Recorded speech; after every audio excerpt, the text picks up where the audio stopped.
Bonjour à tous, je m'appelle Nicolas, je suis coordinateur au service volontaire international et dans cette vidéo, en fait, je vais vous guider au niveau des différentes étapes à effectuer pour partir sur un projet de volontariat à l'international avec nous. C'est-à-dire, je vais vous aider déjà à rechercher un premier projet de volontariat. Je vais également vous guider sur les différents formulaires pour devenir membre de notre association, pour le formulaire d'inscription à un premier projet et les différentes questions à se poser avant d'effectuer toutes ces démarches.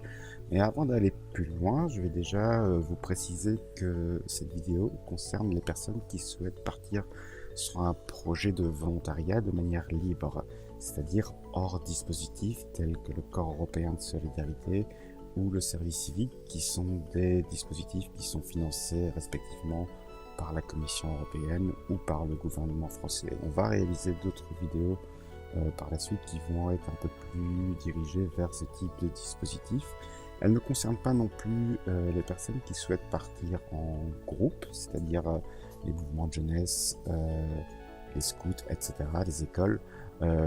Pareil, on va sans doute réaliser une autre vidéo plus spécifique pour les personnes qui souhaitent partir en groupe, et elles ne concernent pas non plus les personnes qui veulent venir en Belgique ou en France faire du volontariat international. Donc ça concerne bien les personnes qui veulent partir sur un projet de volontariat international hors dispositif, de manière libre, avec notre association, que ce soit seul, avec un ami, une amie, peu importe, mais de manière libre hors dispositif. Donc, si vous arrivez sur cette page, sur ce site, c'est que vous avez déjà cette volonté de vous engager sur un projet de volontariat international. Et la première question à vous poser, c'est effectivement vers quel type de projet me diriger, quelles sont mes motivations pour rejoindre tel ou tel projet. Et l'une des premières choses qu'on signale quand on nous contacte à ce sujet au service volontaire international, c'est de se dire, voilà, quelle est la cause dans laquelle tu voudrais t'impliquer au niveau associatif. Donc, nous, on est une association, on travaille d'égal à égal avec d'autres associations à l'étranger, mais l'idée, c'est vraiment de trouver un projet, une association qui va vous parler, dans laquelle vous allez avoir envie de vous engager, que ce soit pour une période assez courte, d'une quinzaine de jours, ou une période plus longue de plusieurs mois. Et donc, sur notre site, sur la page d'accueil, vous avez retrouvé un moteur de recherche, en fait, qui va vous permettre d'un peu filtrer l'ensemble des projets qui sont disponibles actuellement. Donc, comme vous pouvez le voir, là, au moment où je vous parle, on est au mois d'octobre, donc il y a 821 projets. Ce nombre de projets augmente considérablement vers le mois de mars, avril, quand l'ensemble des projets de nos partenaires pour les vacances d'été sont publiés. Donc, pour le moment, on a un peu plus de 800. Donc, ce que je vais faire, on va dire que par exemple, je suis fortement intéressé par la cause animale, et je vais faire une petite recherche avec notre première lettre et je tombe sur la catégorie protection des animaux. Et je vais filtrer tous les projets donc à l'international qui sont autour de cette thématique-là. Donc, comme vous avez pu le constater, j'ai pas commencé par filtrer au niveau des continents ou des pays, parce que pour nous, c'est vraiment important de considérer ces thématiques, ces centres d'intérêt, avant de considérer un pays, une destination. Donc, en cliquant sur le bouton rechercher, le site va m'afficher l'ensemble des projets partout dans le monde qui sont orientés autour de la cause animale. Donc, vous voyez que le premier apparaît est au Japon. C'est un projet qui s'occupe de la protection des chats. On a un projet avec les tortues marines au Cap-Vert. On a un autre projet en Équateur. Et donc tous ces projets sont repris dans une carte ici, qui ici ont des zooms, donnent voilà, les différentes positions de ces projets liés à la protection de la cause animale de par le monde. Il y a un deuxième filtre que vous pouvez faire et qui est aussi important, c'est celui qui concerne la durée du projet. Donc vous allez avoir des projets court terme, donc moins de 30 jours, et des projets long terme, qui sont de plus de 30 jours. C'est quoi la grande différence entre les deux? Généralement, un projet court terme, on va également l'appeler chantier de volontariat ou workcamp, dans la plupart des communications autour de ça.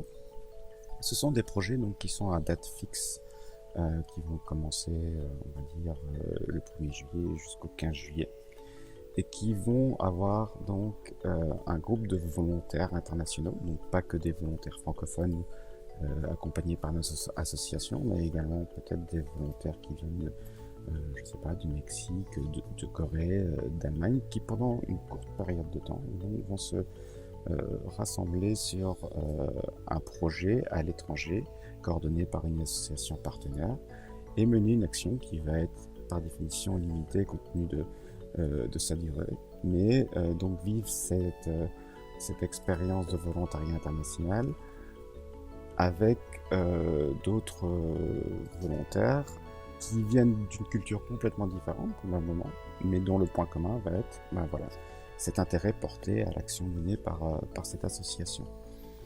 Et ces projets sont souvent des projets qu'on va recommander pour une première expérience de volontariat international. Et c'est des projets qui sont disponibles à partir de 16 ans, surtout sur le continent européen. Donc si vous n'êtes pas trop sûr de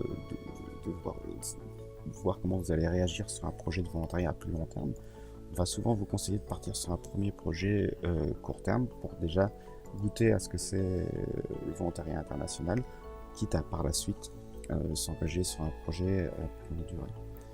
Et donc à côté de ça, on a des projets long terme, projets permanents. Sur ces projets permanents, vous allez avoir la possibilité de vous engager plusieurs mois sur le projet avec l'association qui vous accueille. La grande différence, c'est que sur un projet permanent, vous n'allez pas rejoindre un groupe de volontaires. Il n'y a pas de dates précises qui sont définies. Vous allez rejoindre un projet qui généralement se déroule tout au long de l'année. Mais peut-être qu'au moment de votre arrivée sur le projet, vous allez être avec deux autres volontaires qui vont partir en cours de projet, d'autres vont vous rejoindre.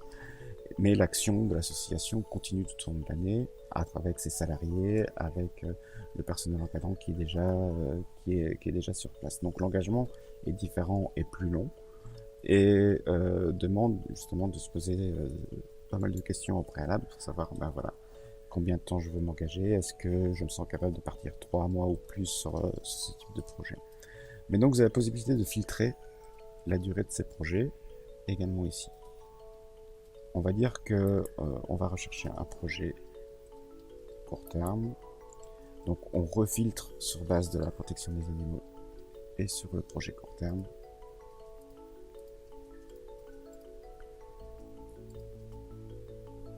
Et donc on a par exemple 2 projets pour le moment. Il y a très peu de projets de court terme là, au mois d'octobre qui sont publiés parce que beaucoup de ces projets, comme je l'ai dit, se déroulent pendant la période estivale. Mais là on en a deux pour le moment. Si j'avais filtré en projet permanent, il y en aurait d'autres qui vont apparaître, sans doute un peu plus.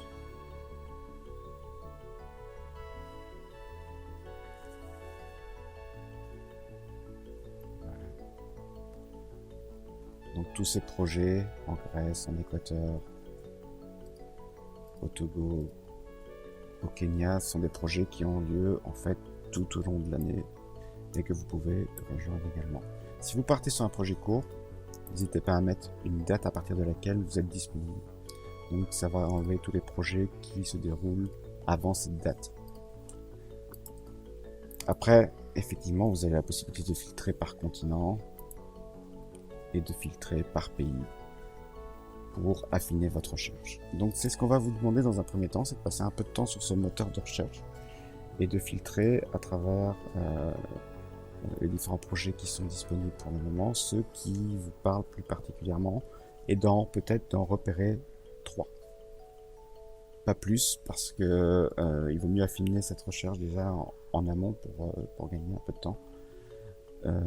Et on va dire que voilà, ce projet de conservation des tortues marines au Cap-Vert vous intéresse. Vous pouvez aller voir ici le détail de ce projet avec les frais de participation. Donc ça, on en parlera peut-être un peu plus tard. Avec un PDF qui vous permet de télécharger un peu plus d'informations que le détail que vous avez ici sur le site. Et quelques petites remarques. Donc je vois ici que ce projet est un projet permanent, mais que la nidification, on parle de tortues marines, est ouverte du 1er juillet au 20 octobre. Donc vous pouvez le rejoindre entre ces dates-là. En dehors de ces dates-là, le projet n'est pas actif, même s'il s'agit d'un projet permanent. Mais si vous voulez avoir un peu plus d'informations encore sur ce projet, vous pouvez nous envoyer un mail. Et notre équipe ici de communication, les coordinateurs peut-être un peu plus tard, vont vous envoyer un peu plus d'informations si vous avez des questions spécifiques par rapport à ce projet. Donc là, vous remplissez juste vos coordonnées, vous faites sur envoyer, ça arrive dans notre boîte mail et on reviendra vers vous assez rapidement pour vous donner des informations complémentaires. Donc première étape, repérer 2-3 projets, revenir vers nous. Si vous avez des questions, contactez le coordinateur du continent. On a un coordinateur, pour le moment c'est que des coordinatrices par continent. Et voir affiner avec cette personne donc, le choix de ce premier projet sur lequel vous voudriez participer. Maintenant que vous avez choisi ce premier projet, la deuxième étape consiste à devenir membre de notre association. Et donc pour ce faire, vous avez ici dans cet onglet les étapes à suivre individuelles de notre site. Les différents documents pour pouvoir effectuer cette démarche. En fait, il n'y a qu'un seul document pour devenir membre. Il est ici, formulaire d'adhésion au SBI, que vous pouvez télécharger, et vous avez le formulaire d'inscription sur le projet qui est également disponible, qu'on verra par la suite, et une convention de volontariat qui, dans les grandes lignes, est un peu conditions générales. On ne parle pas de conditions générales parce qu'on ne vend pas des projets de volontariat, on est bien une association qui promeut le volontariat international, pas comme un produit. Hein. On est bien dans l'éducation non formelle. Pour nous, le volontariat international, c'est bien une étape en fait dans le parcours des jeunes, des moins jeunes qui nous accompagnent vers un développement personnel, vers plus de citoyenneté. Mais donc la convention de volontariat reprend un peu tout cet aspect-là et précise bien le cadre dans lequel vous allez effectuer ce volontariat. Donc ce formulaire d'adhésion, il est ici, je vais le reprendre. Voilà, c'est un PDF, donc avec n'importe quel lecteur PDF classique, vous allez pouvoir le remplir et l'enregistrer sur votre bureau pour pouvoir nous le renvoyer. Donc petite précision, quand vous devenez adhérent au SVI, vous êtes adhérent pendant une période de 5 ans. Ça veut dire quoi? Ça veut dire que pendant 5 ans, vous pouvez de 1 participer à nos activités, mais nos activités, ça veut dire également que vous pouvez partir sur plusieurs projets. On distingue 2 types d'adhésion. Donc je vais revenir 2 petites secondes sur le site. Donc on a l'adhésion monde et l'adhésion Europe. Donc l'adhésion monde est de 200 € pour 5 ans, l'adhésion Europe est de 80 € pour 5 ans. Donc les adhérents monde peuvent partir sur n'importe quel projet partout dans le monde pendant cette période, et les adhérents Europe peuvent partir sur n'importe quel projet dans l'Union économique européenne pendant 5 ans également. Pour revenir au formulaire, ce qu'on va vous demander, c'est pas très compliqué. C'est vos informations personnelles, hein, donc, classique, nom, prénom, date de naissance, adresse, numéro de portable, adresse email, On va vous demander comment également vous avez réglé les frais d'adhésion.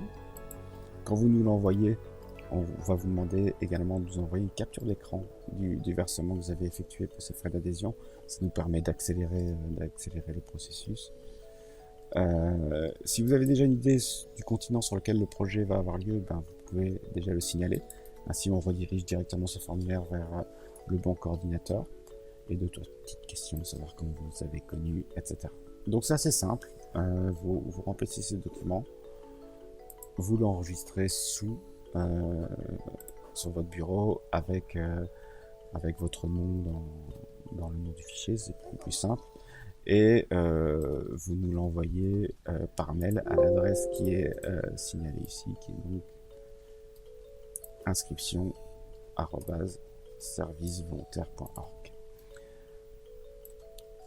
Une fois que vous avez envoyé ce formulaire, on va vous renvoyer un numéro d'adhérent. Donc c'est un numéro que vous allez devoir garder avec vous et qui vous permet donc de partir sur différents projets. Si l'année prochaine vous voulez repartir sur un nouveau projet, ben, vous nous communiquez ce numéro d'adhérent. Ça, c'est la première étape.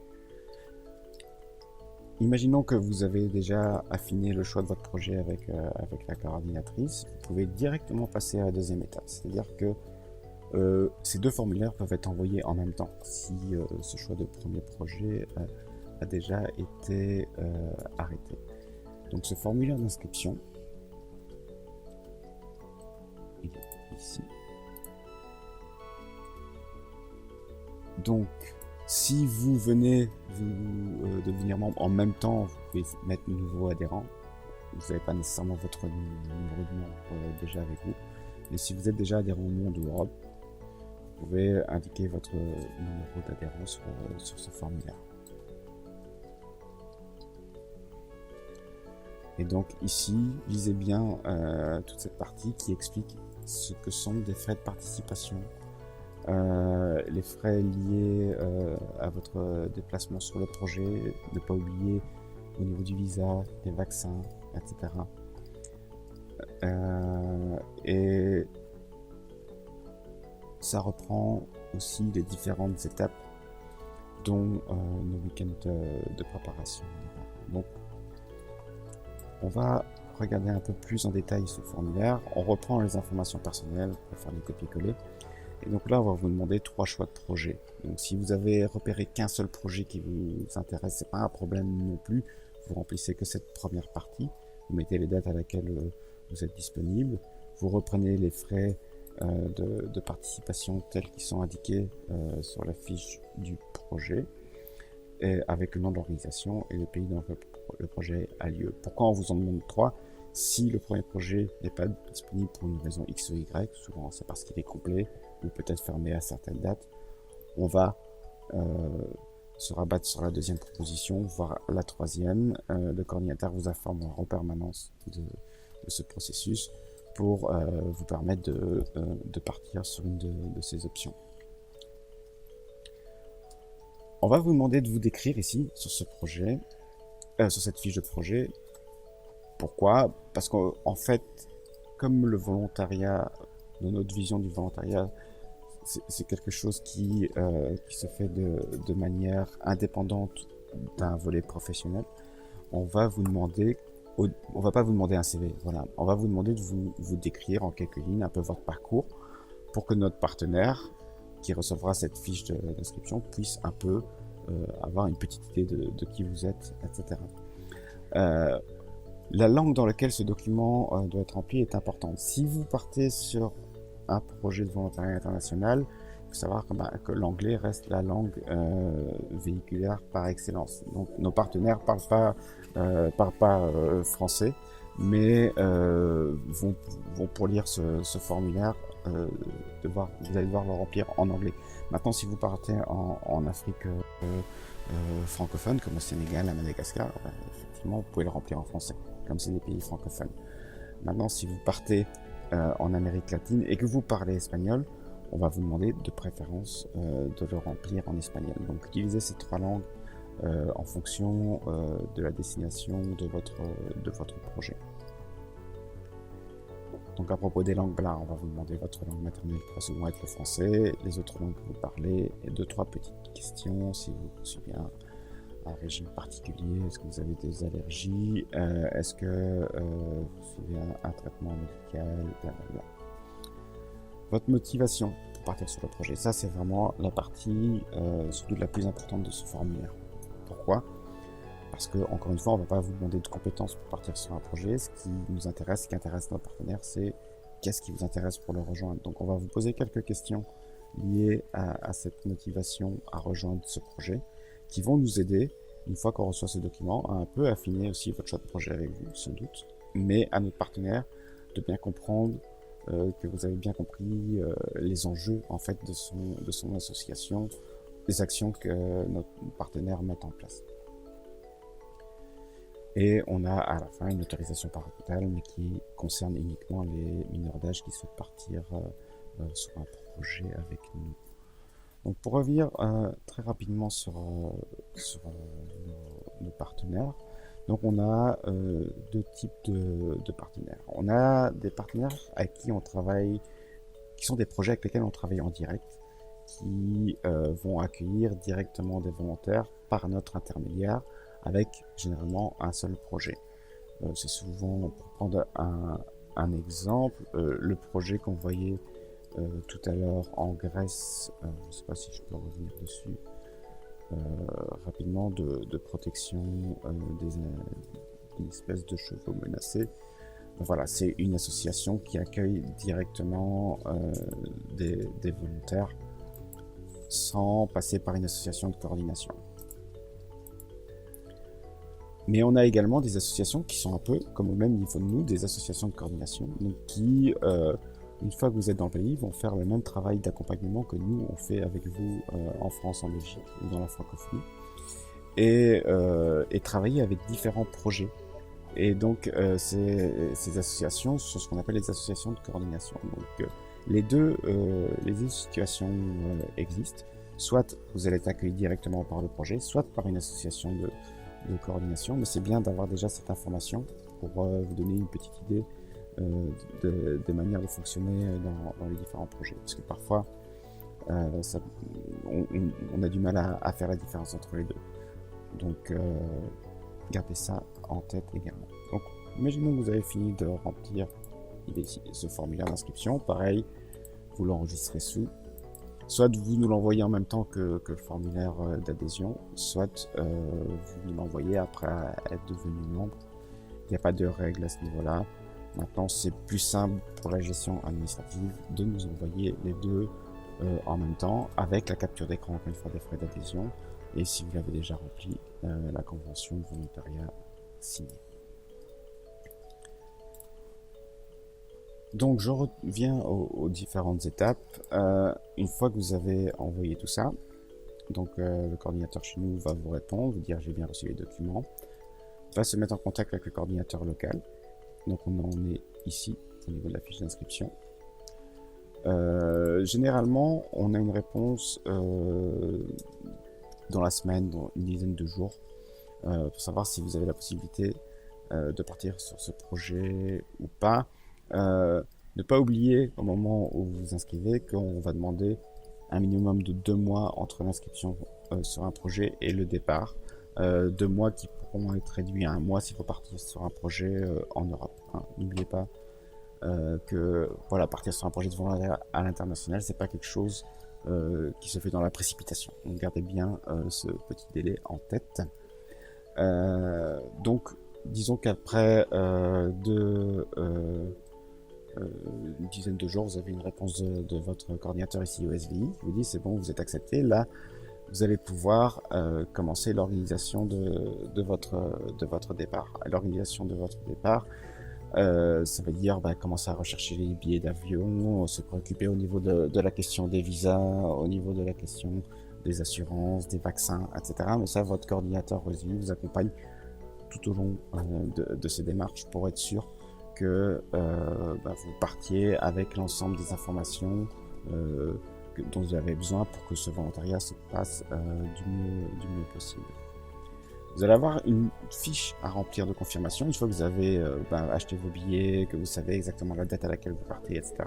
Mais cette fiche de confirmation est téléchargeable également à partir de ce site ici. Mais ça, c'est une étape qui vient par la suite que votre coordinateur vous rappellera. Au niveau de l'accompagnement, il y a souvent un Skype qui est organisé avec les partenaires pour justement pouvoir répondre aux dernières questions avant votre départ qui pourraient être utiles et que le coordinateur n'a pas la possibilité nécessairement de vous répondre parce que voilà, on se base énormément sur les retours de nos volontaires. On va toujours vous demander un questionnaire de tour avec justement pour voir concrètement comment le projet a évolué. On s'est souvent rendu sur le projet, mais voilà, d'une année à l'autre, le projet évolue dans une direction. Donc on a toutes ces informations, mais voilà, rien de tel qu'un contact par Skype ou quoi avec le coordinateur et nous pour pouvoir justement affiner un peu les dernières questions que vous pourriez avoir avant votre départ. Et quelque chose qui est extrêmement important aussi, c'est ce week-end de préparation au départ. On insiste énormément là-dessus. Pourquoi? Parce que ce week-end de préparation au départ est vraiment l'occasion, pendant 2 jours, d'aborder toute une série de concepts qui vont être extrêmement intéressants sous forme d'ateliers. Hein, c'est pas des cours sur lesquels on va parler pendant 2 heures. C'est des ateliers liés justement à la rencontre interculturelle, à la place du volontaire sur un projet. C'est l'occasion de rencontrer des volontaires qui sont partis précédemment sur un projet qui vont venir témoigner. C'est l'occasion de rencontrer votre coordinateur. C'est l'occasion d'échanger avec des personnes qui vont partir sur d'autres projets, peut-être complètement différents du vôtre, mais qui vont avoir d'autres motivations que vous, qui vont partir plus longtemps, qui vont peut-être, voilà, et d'échanger autour de ça et de créer du lien autour de cet engagement. Et ce week-end organisé une fois par mois, mais c'est extrêmement important d'y participer si vous en avez la possibilité. C'est juste à côté de Bruxelles.